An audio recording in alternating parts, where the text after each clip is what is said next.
양가 어르신들이 처음 만나는 상견례 자리. 그곳은 마땅히 화기애애해야 하고 미래에 대한 축복으로 가득 차 있어야 할 곳입니다. 하지만 만약 여러분이 우연히 테이블 밑을 보게 되었는데 그곳에서 소름 끼치는 비밀을 목격하게 된다면 어떻게 하시겠습니까? 오늘 이야기의 주인공은 62살의 어머니입니다. 완벽해 보였던 상견례 날 저녁 바닥에 떨어진 젓가락 한 쌍이 한 어머니의 인생에서 가장 숨 막히는 순간을 만들어냈습니다. 테이블 위에는 예의 바른 대화와 웃음꽃이 피어 있었지만 테이블 아래에는 평생 상상조차 해본 적 없는 끔찍한 일이 벌어지고 있었습니다. 겉으로는 더 없이 자상해 보이는 예비 사위 시선을 피하며 불안해하는 여동생, 그리고 절대 놓쳐서는 안 될 사소한 징후들. 과연 그날 밤 무슨 일이 있었던 걸까요? 어머니의 육감과 사랑에 눈먼 딸의 맹점이 충돌할 때 어떤 폭풍이 몰아치게 될까요? 진실은 상상보다 더 끔찍할까요? 아니면 그저 어머니의 지나친 노파심이었을까요? 오늘 밤 사랑과 공포 사이에서 딸을 구하고 또한 자기 자신을 구하기 위해 처절하게 몸부림쳤던 한 어머니의 이야기 속으로 함께 들어가 보시죠. 제 이름은 이혜자입니다. 올해로 62살이 되었지요. 사회복지기관에서 40년 가까이 사회복지사로 일했습니다. 수많은 위기가정을 다루었고 굳게 닫힌 문 뒤에 숨겨진 눈물과 상처들을 너무나 많이 목격했습니다. 저는 제가 인간 본성의 어두운 면을 충분히 봤다고 생각했고 거짓을 꿰뚫어 보는 눈을 가졌다고 자부했습니다.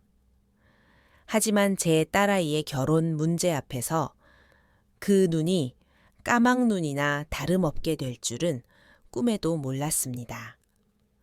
그날은 제 딸 수진이의 약혼자, 박민석의 본가를 정식으로 방문하는 날이었습니다.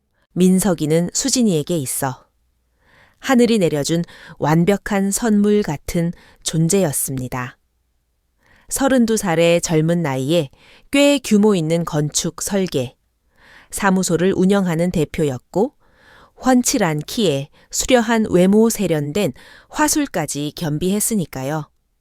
무엇보다 제 딸에게 어찌나 지극정성인지 그의 세상에는 오직 수진이 하나만 존재하는 것 같았습니다. 상견례 장소는 강남 청담동에 위치한 최고급 한정식집의 프라이빗 룸이었습니다.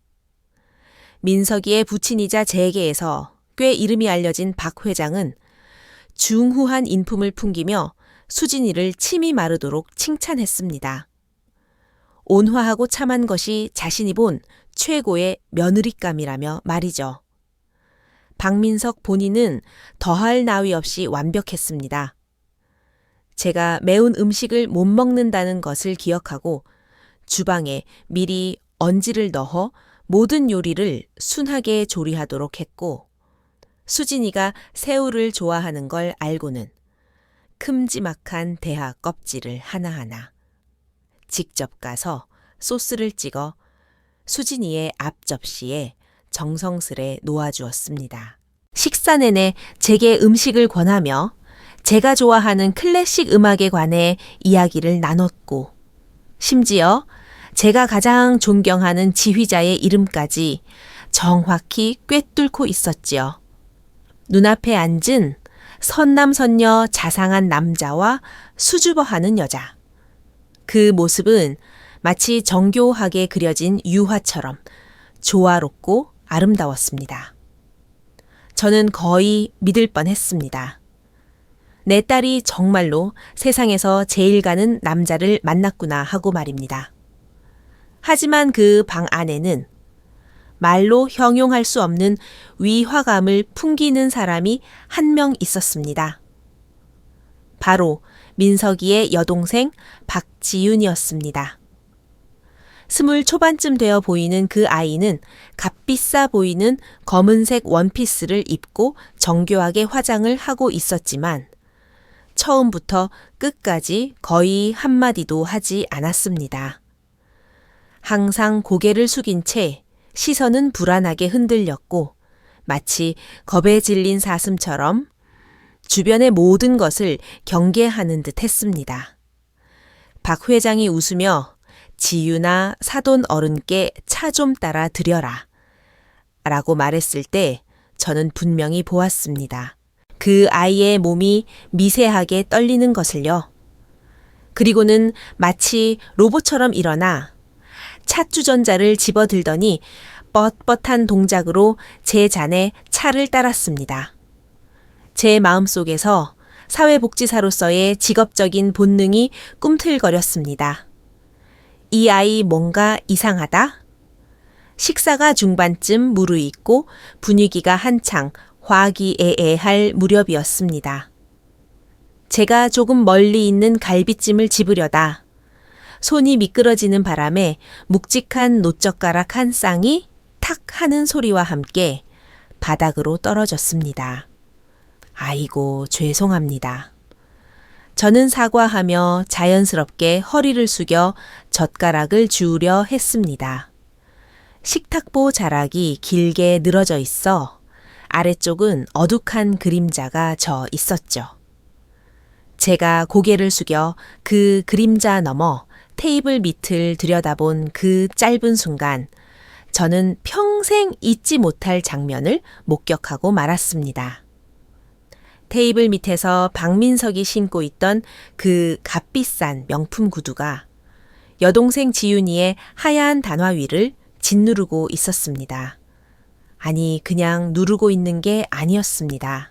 그는 구두 뒤꿈치로 그 연약한 발등뼈를 지시기듯 꾹꾹 아주 잔인하게 비벼대고 있었습니다. 무릎 위에 놓인 지윤이의 두 손은 서로 꽉 깍지를 낀 채 손마디가 하얗게 질릴 정도로 힘이 들어가 있었습니다. 식탁보 그늘 아래 보이는 그 아이의 얼굴은 종이장처럼 창백했고 임에는 식은땀이 송골송골 맺혀 있었습니다. 극심한 고통으로 인해 몸이 제어할 수 없을 만큼 미세하게 떨리고 있었지만 놀랍게도 그 아이의 상반신은 여전히 꼿꼿하고 우아한 자세를 유지하고 있었습니다. 심지어 얼굴에는 억지로 짜낸 듯한 강박적인 미소까지 띠고 있었죠. 그런데 제 훌륭한 사위 박민석 테이블 위로 보이는 그의 얼굴은 여전히 햇살처럼 환하고 온화한 미소를 짓고 있었습니다. 그 순간 보이지 않는 거대한 손이 제 심장을 움켜쥐고 바닥으로 끌어당기는 듯한 기분이 들었습니다. 수십 년간 사회복지사로 일하며 은폐된 가정폭력을 수도 없이 봐온 저는 직감했습니다. 저 장면은 절대로 남매 간의 장난이 아니었습니다. 저것은 아주 능숙하게 공개된 장소에서 행해지는 무언의 통제이자 잔혹한 처벌이었습니다. 저는 천천히 젓가락을 주워들고 상체를 일으켰습니다. 제 얼굴에는 여전히 예의 바른 미소가 걸려 있었습니다. 마치 방금 아무것도 보지 못한 것처럼요. 그 뒤로 밥이 입으로 들어가는지 코로 들어가는지 알 수 없었습니다. 제 머릿속에는 테이블 밑에서 본 그 충격적인 장면만이 계속해서 맴돌았습니다. 고통으로 하얗게 질린 지윤이의 얼굴과 완벽하게 위장된 민석이의 얼굴. 그 두 얼굴의 대비가 만들어내는 기괴하고도 공포스러운 잔상이 떠나지 않았습니다. 저는 곧 제 사위가 될 이 남자를 다시 뜯어보기 시작했습니다. 수진이에게 세상에서 가장 감미로운 목소리로 사랑을 속삭이는 그를 새우 껍질을 까주는 그 섬세한 손길을 보았습니다. 모든 것이 교과서처럼 완벽했습니다. 하지만 이제 그 완벽함은 제 눈에 소름 끼치는 냉기로 다가왔습니다. 웃으면서 대화를 나누는 도중에 친동생에게 저토록 잔인한 고문을 가할 수 있는 남자라니. 도대체 저 내면에는 어떤 악마가 숨어 있는 걸까요? 연회는 끝을 향해 가고 있었고, 저는 화장실에 다녀오겠다며 핑계를 대고 그 숨 막히는 룸을 빠져나왔습니다. 하지만 화장실로 가지 않았습니다. 복도 모퉁이에 서서 기다렸습니다. 지윤이가 분명히 나올 거라 확신했기 때문입니다. 발이 그렇게 지식여졌으니 화장실에라도 가서 확인하지 않고는 베길 수 없었을 테니까요. 아니나 다를까 5분도 채 지나지 않아 지윤이가 혼자서 창백한 얼굴로 룸에서 나왔습니다. 걷는 모습이 몹시 부자연스러웠습니다. 한 걸음 한 걸음이 마치 칼날 위를 걷는 듯 다리를 절뚝이며 힘겹게 걸어오고 있었습니다. 저는 모퉁이에서 나와 그 아이를 맞이했습니다. 지윤 양, 제가 나직이 불렀습니다. 저를 본 그 아이는 놀란 토끼처럼 눈에 공포가 서렸습니다. 본능적으로 몸을 돌려 피하려 하더군요. 저는 빠르게 다가가 그 아이의 팔을 잡았습니다. 얘야. 제 목소리는 아주 낮았습니다. 발은 괜찮니? 제 말은 굳게 닫힌 빗장을 여는 열쇠와도 같았습니다. 아이의 몸이 격렬하게 떨리기 시작하더니 눈시울이 순식간에 붉어졌습니다. 입술을 달달 떨면서도 한마디도 하지 못한 채 그저 필사적으로 고개를 저을 뿐이었습니다. 공포와 절망으로 가득 찬 그 눈동자를 보며 가슴 한 구석이 아려왔습니다. 이 아이가 오랜 기간 고압적이고 폭력적인 환경에 노출되어 왔다는 것을 확신할 수 있었습니다. 저는 가방에서 명함을 한 장 꺼냈습니다. 현직에 있을 때 쓰던 것으로 제 개인 연락처와 주소가 적혀 있는 것이었죠. 저는 명함을 아이의 손바닥에 쥐어주며 우리 둘만 들을 수 있는 목소리로 말했습니다. 잘 들으렴 아가. 네 집에서 무슨 일이 벌어지고 있는지 나는 모른다. 하지만 이것만은 기억해라. 그 누구도 너의 몸을 해칠 권리는 없어. 도움이 필요하면 저는 아이의 손을 꽉 잡았습니다. 언제든 나를 찾아오렴. 바로 그때였습니다. 룸문이 열리고 박민석이 나타났습니다. 그는 문가에 서서 차가운 눈빛으로 우리를 응시했습니다. 지윤아, 거기서 뭐 하니? 아버지께서 케이크 자른다고 기다리신다. 지윤이의 몸이 감전된 듯 튀어 올랐습니다. 아이는 황급히 제 손에서 팔을 빼내고는 죄지은 아이처럼 고개를 푹 숙였습니다. 저는 민석을 바라보며 자애로운 미소를 지어 보였습니다. 아무것도 아닐세. 지윤 양하고 마음이 통해서 여자들끼리 비밀 이야기 좀 나누었네? 민석의 시선이 제 얼굴에 몇 초간 머물렀습니다. 무언가를 탐색하는 듯 했지요. 그러더니 이내 그도 웃었습니다. 그 미소는 다시 햇살처럼 환하게 빛나서 방금 전에 그 차가운 눈빛이 제 착각이었나 싶을 정도였습니다. 아, 그러셨어요. 그럼 장모님께서 우리 지윤이 좀 많이 챙겨주세요. 얘가 워낙 내성적이라 말주변이 없어서요. 그는 자연스럽게 다가와 지윤이의 어깨에 손을 올렸습니다. 그의 손이 어깨에 닿는 순간 지윤이의 온몸이 뻣뻣하게 굳는 것을 저는 똑똑히 보았습니다. 지윤이는 저를 다시 쳐다보지도 못하고 고개를 숙인 채 민석의 뒤를 따라 절뚝거리며 룸으로 돌아갔습니다. 하지만 스쳐 지나가는 그 찰나의 순간 저는 들었습니다.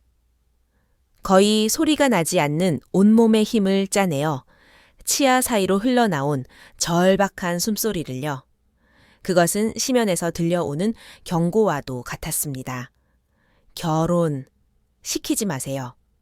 그 말을 남기고 아이는 뒤도 돌아보지 않고 자신에게는 감옥과도 같을 그 화려한 문 뒤로 사라졌습니다. 저는 금빛으로 장식된 텅 빈 복도에 홀로 남겨졌습니다. 지윤이의 공포에 질린 그 마지막 한마디와 테이블 밑에 잔혹한 장면이 제 머릿속에서 교차하며 거대한 위험 신호를 보내고 있었습니다. 그런데 제 딸은 아무런 방비도 없이 웃으며 그 거미줄의 한가운데로 걸어 들어가고 있었습니다. 발바닥에서부터 정수리까지 서늘한 한기가 치솟았습니다. 그날의 상견례는 지극히 위선적인 평화 속에서 끝이 났습니다. 집으로 돌아오는 택시 안에서 수진이는 여전히 행복감에 젖어 있었습니다. 민석이가 차 안에서 약속했다는 장밋빛 미래 내년 봄에 유럽으로 웨딩 촬영을 가고 신혼여행은 몰디브로 가자는 이야기를 신이 나서 늘어놓았습니다. 딸은 제 옆에 앉은 어미가 이미 마음이 엉망진창이 되어 온몸이 차갑게 식어 있다는 것을 전혀 눈치채지 못했습니다. 입을 떼기가 너무나 어려웠습니다. 딸이 완벽한 왕자님이라 믿는 그 남자가 실은 집에서 친동생을 고문하는 악마일지도 모른다는 사실을 어떻게 말해야 할까요? 그가 들어가려는 재벌가가 폭력과 통제로 얼룩진 감옥일지도 모른다는 사실을 어떻게 전해야 할까요? 증거가 없었습니다. 제 유일한 증거라고는 테이블 밑에서 훔쳐본 찰나의 장면과 깃털처럼 가벼운 지윤이의 숨소리뿐이었습니다. 사랑의 눈먼 딸에게 이것들이 증거가 될 수 있을까요? 집에 도착해서도 수진이는 들떠서 이야기를 멈추지 않았습니다. 결국 저는 딸의 말을 끊었습니다. 거실 소파에 앉히고 텔레비전을 끈 뒤 조명을 환하게 켰습니다. 그리고 제가 상견례 자리에서 보고 들은 모든 것, 테이블 밑의 구두굽부터 화장실 복도에서 들은 지윤이의 경고까지 하나도 빠짐없이 털어놓았습니다. 저는 아주 천천히 그리고 냉정하게 말했습니다. 사회복지사로서의 전문성을 총동원하여 감정을 배제하고 사실만을 진술하려 노력했습니다. 마지막으로 딸의 손을 잡고 눈을 맞추며 제 인생에서 가장 진중하고 직설적인 어조로 말했습니다. 수진아, 엄마 말 잘 들어라. 박민석 그 사람 분명히 문제가 있어. 이 결혼 절대 안 된다. 저는 제 심각한 태도가 적어도 딸에게 일말의 경각심은 줄 것이라 믿었습니다. 하지만 제 착각이었습니다. 제 말을 다 들은 수진이의 얼굴에는 믿을 수 없다는 표정과 황당함, 그리고 깊은 상처가 뒤섞여 떠올랐습니다. 엄마, 딸이 소파에서 벌떡 일어나며 목소리를 높였습니다. 지금 무슨 소리를 하는 거야? 어떻게 민석 씨를 그렇게 말할 수가 있어? 엄마가 잘못 본 거 아니야. 수진이는 약혼자를 위한 온갖 변명을 들이대기 시작했습니다. 그들 남매 사이가 얼마나 좋은데 그럴 리 없다. 실수로 밟았을 것이다. 지윤이는 원래 성격이 특이하고 반항적이라. 그런 자리를 싫어해서 일부러 엄마를 겁주려고 연기한 거다라면서요. 엄마 지윤이 말만 믿으면 안 돼. 걔가 우리 결혼 방해하려고 그러는 걸 수도 있잖아. 저는 눈앞의 딸이 처음으로 낯설게 느껴졌습니다. 김수진, 제가 진정시키려 애썼습니다. 냉정하게 생각해. 엄마가 이 바닥에서 40년을 일했어. 이런 케이스는 그만해. 엄마. 수진이가 울음을 터뜨리며 말을 잘랐습니다. 엄마가 말하는 그놈의 케이스들 듣고 싶지 않아. 민석 씨는 엄마가 만난 그런 범죄자가 아니야.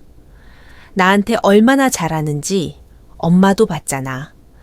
세상 사람들 다 안 믿어도 엄마는 내 엄마잖아.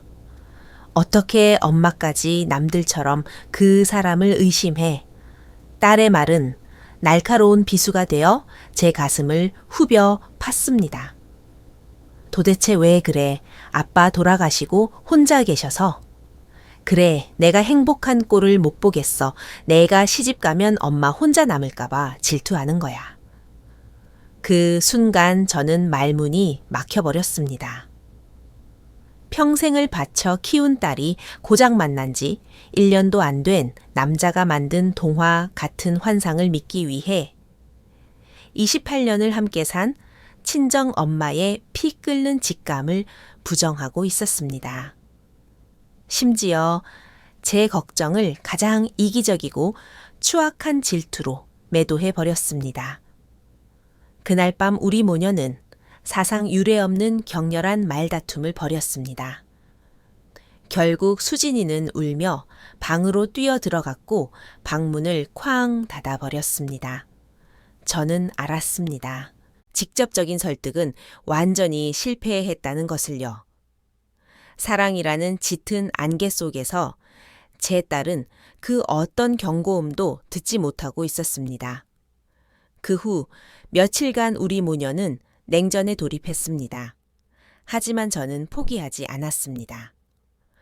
유일한 돌파구는 박지윤에게 있다는 것을 알았으니까요. 저는 수진이를 통해 혹은 직접 연락을 취해 어른으로서 밥이나 한 끼 사주고 싶다는 핑계로 지윤이를 따로 불러내려 시도했습니다. 하지만 매번 거절당했습니다. 때로는 수진이가 차갑게 엄마 지윤이 귀찮게 하지 마. 걔 바빠. 라고 했고 때로는 민석이 직접 전화를 걸어왔습니다. 장모님, 지윤이 챙겨주시는 건 감사한데요. 걔가 요즘 대학원 과제 때문에 스트레스가 심해서 몸도 좀 안 좋고 그러네요. 나중에 좀 괜찮아지면 제가 데리고 찾아뵙겠습니다. 예의 바르지만 명백한 경고가 담긴 말투였습니다. 지윤이는 보이지 않는 막에 갇혀 철저히 격리되어 있었습니다. 아이의 거절과 회피는 제 조사를 꼼짝 못하게 만들었고 제 불안감은 더욱 커져만 갔습니다. 매일 밤 잠을 설쳤습니다. 머릿속에서는 온갖 시나리오가 돌아갔습니다. 지윤이가 저를 만나지 않는 게 본인의 의지일까? 아니면 통제당하고 있는 걸까? 그날 밤 나에게 경고를 남긴 탓에 더 가혹한 짓을 당한 건 아닐까? 상상하는 것조차 끔찍했습니다. 그러던 어느 날 깊은 밤이었습니다. 잠자리에 들렸는데 밖에서 달그락하는 금속성 소리가 희미하게 들려왔습니다. 창문을 통해 내려다보니 검은색 후드티를 뒤집어 쓰고 마스크를 쓴 왜소한 그림자가 골목 어둠 속으로 황급히 사라지는 게 보였습니다. 가슴이 철렁 내려앉으며 직감적으로 뛰쳐나갔습니다. 칠이 벗겨진 낡은 우편함 속에 있어서는 안 될 것이 들어 있었습니다. 우표도 주소도 이름도 없는 하얀 편지 봉투였습니다. 급하게 쑤셔 넣은 듯 얇은 봉투가 구겨져 있었죠. 저는 그 검은 그림자가 지윤이라고 확신했습니다. 떨리는 손으로 봉투를 쥐고 집으로 들어와 문을 걸어 잠갔습니다. 봉투를 열어보니 구구절절한 편지는 없었습니다. 그저 노트에서 찢어낸 작은 종이 한 장뿐이었습니다. 극도의 긴장 속에서 쓴 듯 비뚤배뚤한 글씨로 캐나다 국가번호가 찍힌 전화번호 하나와 이메일 주소 하나가 적혀 있었습니다. 그리고 그 아래 펜으로 꾹꾹 눌러 동그라미를 쳐놓은 세 글자가 있었습니다. 그녀는 안다. 그녀는 누구이며 무엇을 안다는 걸까요? 저는 망설임 없이 전화를 걸었습니다. 서울 시간으로 밤 11시가 넘은 시각이었지만 개의치 않았습니다. 신호음이 한참을 간 뒤에야 연결이 되었습니다. 헬로우, 젊은 여자의 목소리였습니다. 잠에서 덜 깬 듯했지만 경계심이 잔뜩 묻어나는 목소리였죠. 저는 심호흡을 하고 최대한 부드럽게 말했습니다. 안녕하세요, 선생님. 늦은 시간에 죄송합니다. 저는 한국에 사는 이혜자라고 합니다. 여쭤볼 게 있어서 연락드렸어요. 혹시 박민석이라는 사람을 아십니까? 수화기 넘어가 죽은 듯 조용해졌습니다. 거칠어진 숨소리가 들려왔습니다. 몇 초 뒤 그녀의 목소리는 저기로 가득 차 날카롭게 변했습니다. 전화 잘못 거셨습니다. 뚝. 전화는 매정하게 끊겼습니다. 다시 걸어보았지만 이미 음성 사서함으로 넘어간 뒤였습니다. 저는 포기하지 않고 적혀있던 이메일 주소로 장문의 메일을 보냈습니다. 제 신분과 상황, 그리고 딸에 대한 걱정을 상세히 적었습니다. 하지만 메일은 답이 없었습니다.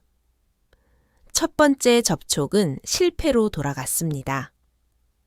하지만 그 의문의 여인이 보인 격렬한 반응은 저를 물러서게 하기는커녕 그녀가 박 씨 집안의 핵심 비밀을 쥐고 있다는 확신만 더해 주었습니다. 하지만 그녀가 입을 열지 않고 지윤이는 격리된 상황에서 제 주사는 다시 막다른 골목에 다다랐습니다. 한편 수진이와의 관계는 빙점 그 자체였습니다. 딸은 집에 거의 들어오지 않았고 와도 옷까지만 챙겨 나갔습니다. 저와 눈도 마주치지 않으려 했죠. 결혼 준비는 착착 진행되고 있었습니다. 제가 가장 무력감을 느끼며 절망하고 있을 때 그 숨막히는 교착 상태를 깨트리는 전화 한 통이 걸려왔습니다. 박민석이었습니다. 그의 목소리는 짐짓 비통하고 침통했습니다. 장모님? 그가 울먹이는 연기를 하며 말했습니다. 지윤이가 사고를 당했어요. 어제 저녁에 집 계단에서 발을 헛디뎌 굴러떨어졌는데 다리가 부러졌습니다. 지금 병원 중환자실에 있어요. 심장이 덜컥 내려앉았습니다. 다리가 부러졌다고 실수로 아니, 저는 절대 믿지 않았습니다. 이것은 분명 그들 부자가 지윤이에게 가한 처벌이자 제게 정보를 흘린 것에 대한 보복이었습니다. 장모님이 지윤이 아끼시는 거 알아서 연락드려요. 수진이도 많이 놀랐고요. 병원에 오시려면 저랑 아버지가 지키고 있으니까 오셔도 돼요. 저는 아직 상황을 모르는 수진이를 데리고 급히 병원으로 달려갔습니다. 강남의 한 사립 종합병원 중환자실 유리 너머로 침대에 누워있는 지윤이가 보였습니다. 왼쪽 다리는 깁스를 한 채 공중에 매달려 있었고 얼굴에는 핏기 하나 없었습니다. 링거와 각종 모니터링 장비에 둘러싸인 아이. 병실 문 앞에는 박 회장과 박민석이 문지기처럼 버티고 서서 비통한 표정으로 보호자 행세를 하고 있었습니다. 에휴, 우리가 잘 돌봤어야 했는데 박 회장이 한숨을 쉬며 말했습니다. 의사가 절대 안정을 취해야 한다고 해서 면회는 어렵습니다. 그냥 밖에서만 봐주세요. 민석은 다가가려는 수진이를 막아섰습니다. 그들이 우리가 지윤이에게 접근하는 것을 차단하고 돌아서려던 찰나였습니다. 침대에 누워있던 지윤이가 제 시선을 느꼈는지 힘겹게 고개를 돌렸습니다. 두꺼운 유리벽 너머 아이의 눈이 저를 뚫어지게 쳐다보았습니다. 그 눈에는 이전의 공포는 사라지고 벼랑 끝에 몰린 짐승의 처절한 외침만이 남아 있었습니다. 아이는 온 힘을 다해 천천히 입모양으로 말했습니다. 결혼, 안 돼, 도망쳐. 저는 평생을 말 못할 사연을 가진 사람들의 입을 보며 살아왔습니다. 그 입모양을 못 알아볼 리 없었습니다. 도망쳐. 그런데 그때의 슬픔과 동정에 빠져 있던 수진이가 제 옷소매를 잡아당겼습니다. 눈시울이 붉어진 딸이 비장한 결심을 한 듯 말했습니다. 엄마 봤지, 지윤이 저렇게 된 거, 나 민석 씨랑 회장님 마음이 얼마나 아프시겠어. 우리가 더 이상 심란하게 하지 말자. 응. 딸이 심호흡을 하더니 폭탄 선언을 했습니다. 우리 다음 달에 약혼식 먼저 올리자. 집안에 우환이 있을 때 경사로 액땜한다는 말도 있잖아. 분위기도 좀 바꾸고. 딸의 말은 무디인 칼날처럼 제 심장을 썰어댔습니다. 딸은 지윤이의 그 절박한 구조 요청을 읽지 못했습니다.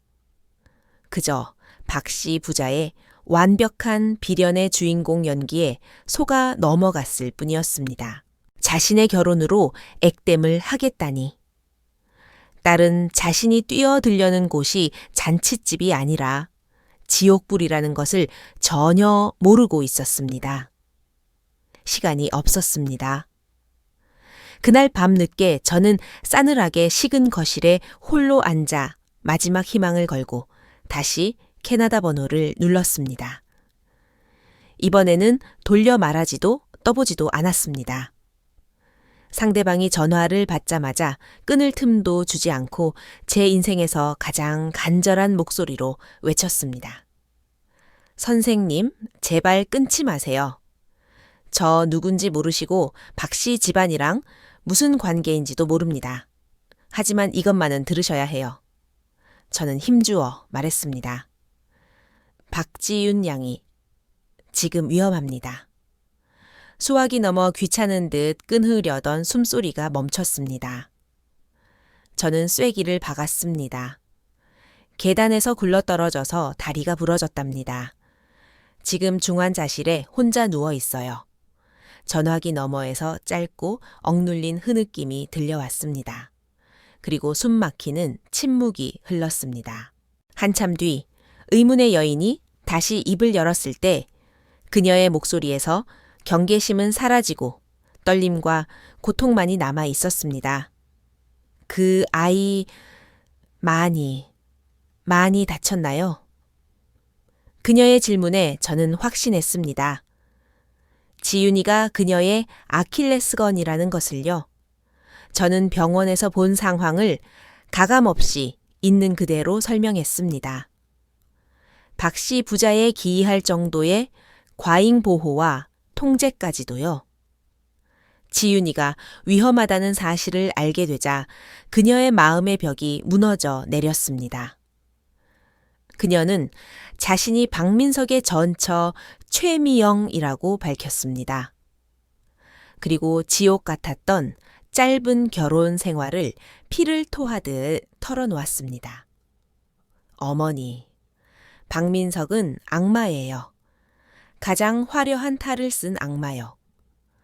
결혼 전에는 수진이에게처럼 지극정성이었지만 결혼 후 모든 게 변했다고 했습니다. 때렸나요?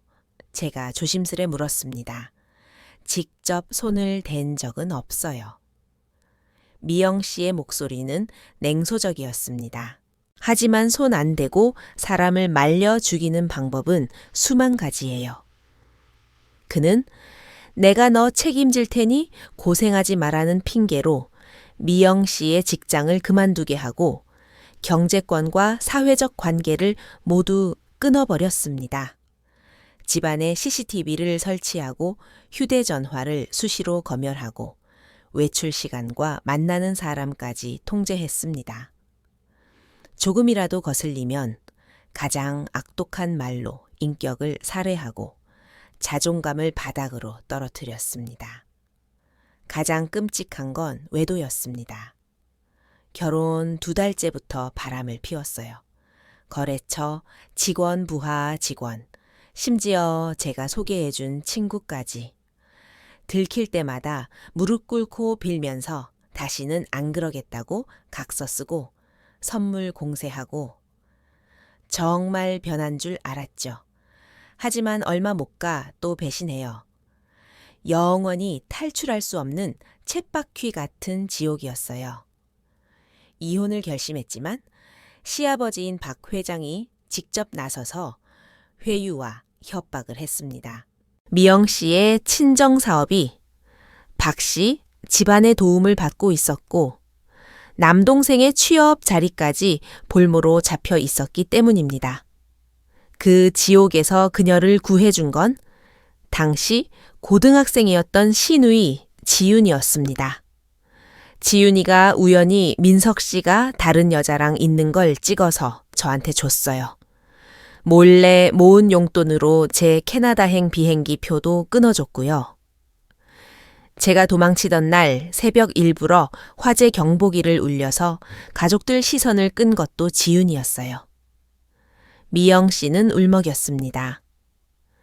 지윤이가 제 생명의 은인이에요. 그래서 제가 그 아이를 망쳤어요. 그녀는 후회와 공포로 떨며 말을 이었습니다. 제가 도망치고 나서 박민석이 제 주소를 알아냈어요. 절 해코지하진 않았지만 편지를 보냈더군요. 협박 글은 없었어요. 사진 한 장뿐이었죠. 지윤이가 팔에 깁스를 하고 뺨에 손자국이 난 차에 찍힌 사진이요. 뒷면엔 이렇게 써 있었어요. 이건 시작일 뿐이야. 이 뻥긋하면 다음엔 팔 하나로 안 끝난다. 그날 이후로 미영 씨는 이름도 바꾸고 숨어 살았습니다. 자신이 사라져야 지윤이가 안전할 거라 믿으면서요. 하지만 그들은 결국 지윤이를 놔주지 않았던 겁니다. 미영 씨의 이야기를 들으며 제 가슴은 얼음물에 담긴 듯 시리고 아팠습니다. 지윤이의 사고는 사고가 아니라 명백한 처벌과 경고였습니다. 저는 끓어오르는 분노를 억누르며 말했습니다. 미영 씨 두려워 마세요. 이제 혼자가 아닙니다. 저와 제 딸이 함께 할 겁니다. 전화를 끊자마자 저는 수진이에게 전화를 걸었습니다. 김수진, 지금 당장 집으로 와. 네가 반드시 들어야 할 게 있어. 30분 뒤 영문을 모르는 표정의 수진이가 집에 들어왔습니다. 저는 아무 설명 없이 휴대전화를 탁자 위에 올려놓고 녹음 버튼을 눌렀습니다. 방금 통화한 내용이 고스란히 재생되었습니다. 어머니. 박민석은 악마예요. 손 안 대고 사람을 말려 죽이는 방법은 수만 가지예요. 이건 시작일 뿐이야. 입 뻥긋하면 다음엔. 치이, 스톰. 최미영 씨의 떨리는 목소리, 공포와 절망이 뒤섞인 그 생생한 증언이 거실을 채웠습니다. 수진이의 얼굴에서 핏기가 완전히 사라졌습니다. 믿을 수 없다는 표정에서 충격으로, 그리고 마침내 싸늘한 공포로 변해갔습니다. 특히 민석이 친정 사업을 빌미로 전철을 협박했다는 대목에서 딸의 몸이 떨리기 시작했고, 지윤이가 전철을 돕다 팔이 부러졌다는 대목에서는 입을 틀어막고 헛바람을 들이켰습니다. 녹음이 끝나고 긴 정막이 흘렀습니다. 수진이는 넋이 나간 사람처럼 앉아 있었습니다. 사랑이라는 필터로 미화했던 모든 기억이 산산조각 났습니다. 딸은 드디어 깨달았습니다. 자신이 하마터면 어떤 괴물과 결혼할 뻔했는지를. 그날 밤 우리 모녀는 한숨도 자지 못했습니다. 그리고 함께 다시 캐나다로 전화를 걸었습니다. 전화기 양쪽에는 같은 남자 때문에 고통받거나 고통받을 뻔한 세 여자가 있었습니다. 우리는 단순히 미영 씨의 증언만으로는 그들을 잡을 수 없다는 것을 알았습니다. 결정적인 한 방이 필요했습니다. 긴 침묵 끝에 미영 씨가 큰 결심을 한 듯 입을 열었습니다. 어머니 수진 씨, 제게 물증이 하나 있어요. 그 두 사람을 감옥에 보낼 수 있는 확실한 거요. 그녀가 도망치기 며칠 전 새벽 서재에서 들려오는 고성 때문에 깼다고 했습니다. 그녀는 엿들었습니다. 박 회장이 소리치고 있었어요. 이 멍청한 놈 일 처리를 그따위로 해. 그러자 민석 씨가 변명하더군요. 아니, 유족들이 2천만 원을 안 받겠다고 버티잖아요. 그날 낮 회사가 시공하던 지방 건설 현장에서 인부 한 명이 안전장치 미비로 추락해 사망하는 사고가 있었습니다. 원래대로라면 수억 원을 배상해야 할 산자의 사고였지만 박 회장은 돈이 아까웠습니다. 두 사람이 모의하는 걸 들었어요. 현장 반장을 시켜서 죽은 인부가 안전띠를 안 맸다고 조작해라. 병원 사망 진단서 손봐라. 유족한테는 1천만 더 얹어주고 떨어지게 해라. 심지어 민석 씨는 옆에서 아버지 점검 기록 위조해서 보험사에 청구하면 우리가 오히려 돈을 법니다라고 코치까지 하더군요.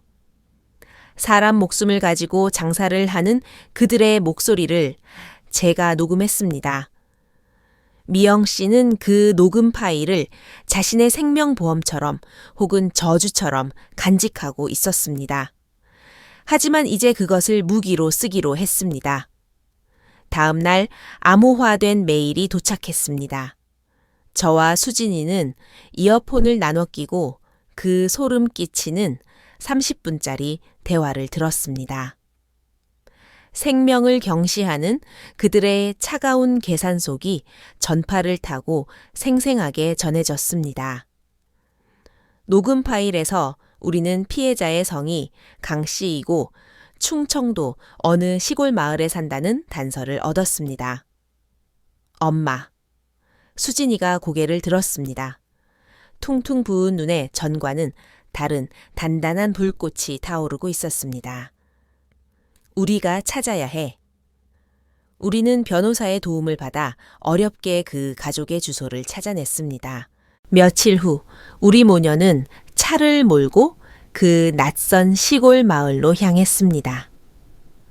쓰러져가는 낡은 집 그곳에는 남편의 영정사진을 걸어놓고 하루하루 말라가던 부인 한 여사님이 계셨습니다. 처음에 우리를 경계하던 그녀는 우리가 가져간 녹음 파일을 듣고 그 자리에 주저앉아 통곡했습니다. 남편이 억울하게 죽었는데도 돈 몇 푼에 합의를 종용당하고 온갖 협박에 시달려 입을 다물어야 했던 지난날의 서름이 터져 나온 것입니다. 소송하느라 밭까지 팔았지만 대형 로펌을 낀 건설사를 이길 수 없었고 대학생 아들은 휴학하고 막노동판을 전전해야 했습니다. 수진이는 뼈저리게 느꼈습니다. 민석의 화려한 슈트 아래 감춰진 것이 얼마나 썩어문드러진 영혼인지를. 돌아오는 차 안에서 딸이 말했습니다. 엄마 미안해. 내가 너무 어리석었어. 이 일 끝까지 갈 거야. 지윤이를 위해서 그리고 억울한 강 선생님 가족을 위해서 그렇게 상처받은 어머니 각성한 딸 복수를 다짐한 전처. 그리고 절망 끝에 선 피해자 가족이 연대하여 정의의 팀이 결성되었습니다. 모든 증거가 모이자 우리는 지체하지 않았습니다. 캐나다에서 온 미영 씨의 진술서 지윤이의 진단서 그리고 결정적인 녹음 파일이 검찰에 제출되었습니다. 사안의 심각성을 인지한 검찰은 즉각 수사팀을 꾸렸고 압수수색 영장과 체포영장이 발부되었습니다. 그날 밤 서울 성북동의 호화 저택. 박 회장과 박민석은 또 다른 검은 거래를 성사시키고 샴페인을 터뜨리고 있었습니다. 그들은 꿈에도 몰랐을 겁니다. 지윤이의 입을 막고 수진이를 며느리로 들이면 모든 게 완벽할 줄 알았겠지요. 그때 굳게 닫힌 대문이 열리고 들이닥친 건 늦은 손님이 아니라 차가운 수갑을 든 검찰 수사관들이었습니다. 3개월 후 모든 것이 끝났습니다. 박씨 부자의 구속은 도미노의 시작이었습니다. 사문서 위조 보험, 사기 교사 및 상해, 그리고 재수사된 산재 사망 사건까지 그들은 오랫동안 감옥에서 죗값을 치러야 할 것입니다. 소식이 전해지던 날 저와 수진이는 퇴원하는 지윤이를 데리러 갔습니다. 박씨 집안 재산이 동결되어 병원비는 제가 먼저 냈습니다. 휠체어에 앉은 지윤이는 병원복을 벗고 우리가 사준 연노란색 원피스를 입고 있었습니다. 햇살 아래 지윤이의 얼굴은 더 이상 창백하지 않았습니다. 눈동자는 여전히 두려움의 잔재가 있었지만 그보다 더 큰 해방감이 엿보였습니다. 병원 앞에서 지윤이는 저와 수진이를 꼭 껴안았습니다. 어머니 언니, 가녀린 목소리였지만 진심이 담겨 있었습니다. 고맙습니다. 두 분 아니었으면 저는 평생 바깥 세상을 못 봤을 거예요. 미영 씨가 캐나다에서 지윤이를 위한 모든 준비를 마쳤습니다.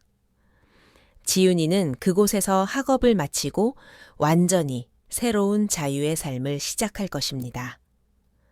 떠나기 전 지윤이는 제 손에 투박하게 조각된 나무 강아지 인형 하나를 쥐어주었습니다.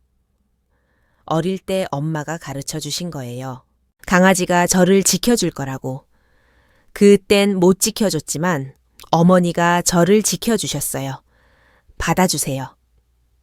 지윤이를 태운 비행기가 하늘로 날아오르는 것을 보며 저는 한 젊은 영혼이 마침내 감옥을 벗어났음을 느꼈습니다. 며칠 뒤 주말 강 선생님의 아들이 낡은 트럭을 몰고 한 여사님을 모시고 저희 집을 찾아왔습니다. 한 여사님은 빨간 보자기에 싼 묵직한 것을, 아들은 신문지에 싼 액자를 들고 있었습니다.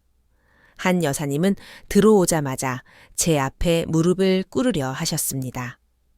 저와 수진이는 황급히 그녀를 일으켰습니다. 선생님, 고된 삶의 무게가 느껴지는 거친 손으로 제 손을 잡으며 그녀가 울먹였습니다. 저희 가족 살려주셔서 정말 고맙습니다. 사건이 보도되자 당시 침묵했던 동료들이 증언에 나섰고 회사는 막대한 배상금과 위로금을 지급했습니다. 아들은 복학할 수 있게 되었고 한 여사님도 치료를 받을 수 있게 되었습니다. 보자기 안에는 직접 농사지은 흙 묻은 고구마와 갓 짠 참기름이 들어 있었습니다. 드릴 게 이것밖에 없어서. 그리고 아들이 내민 액제는 힘있는 붓글씨로 4글자가 적혀 있었습니다. 인간의 도 아렌젠스다우.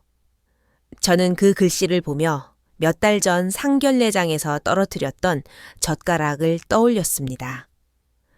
제가 그때 허리를 숙여 주워 올린 건 단순히 젓가락 한 쌍이 아니었습니다. 벼랑 끝으로 떨어지던 한 소녀의 자유였고 파탄 날 뻔한 한 가정의 미래였으며 평생을 사회복지사로 살아온 제가 결코 포기할 수 없었던 인간으로서의 양심과 정의였습니다. 수진이는 이 폭풍우를 겪으며 그 어느 때보다 단단해졌습니다. 편안했던 디자인 회사를 그만두고 사회복지대학원에 진학하겠다고 하더군요. 엄마 예전엔 엄마 일이 그냥 힘들고 남의 뒤치다꺼리나 하는 거라고 생각했어. 근데 이제 알겠어. 그게 얼마나 위대한 일인지. 나도 엄마처럼 어둠 속에 갇혀 목소리를 내지 못하는 사람들을 돕고 싶어. 이야기의 끝은 어느 따스한 오후 저와 수진이가 베란다에서 차를 마시는 장면입니다. 햇살이 우리를 비추고 저는 딸의 성숙해진 얼굴을 바라보며 깊은 평온을 느낍니다. 우리가 겪은 그 모든 일은 어머니의 직감과 용기, 그리고 피 한 방울 섞이지 않아도 서로를 구원할 수 있는 여성들의 위대한 연대에 대한 찬사일 것입니다. 이혜자님의 이야기는 여기까지입니다. 떨어진 젓가락 하나에서 시작해 재벌가의 추악한 비밀을 밝혀내기까지 그녀의 여정은 정말이지 숨가빴습니다. 여러분은 이 사건을 어떻게 보셨나요? 박지윤과 최미영, 두 용감한 내부 고발자의 연대와 구원이 인간성에 대한 희망을 보여주지 않았나요? 만약 여러분이 이혜자님이었다면 테이블 밑의 비밀을 목격했을 때 딸의 행복을 위해 침묵했을까요? 아니면 그녀처럼 끝까지 진실을 파헤쳤을까요? 완벽해 보이는 사랑과 위험 신호가 동시에 나타날 때 우리는 어디서 멈춰야 할까요? 여러분의 생각과 느낌을 댓글로 남겨주세요. 함께 이야기 나눠보고 싶습니다. 이런 진실한 인생 이야기에 관심이 있으시다면 구독과 알림 설정 잊지 마시고요. 마지막으로 이 이야기가 누군가에게 작은 울림이나 경각심을 줄 수 있다고 생각하신다면 주저 말고 공유해 주세요. 부드러운 표면 아래 우리는 언제나 깨어있는 눈을 가져야 합니다. 지금까지 치유의 삶이었습니다. 감사합니다.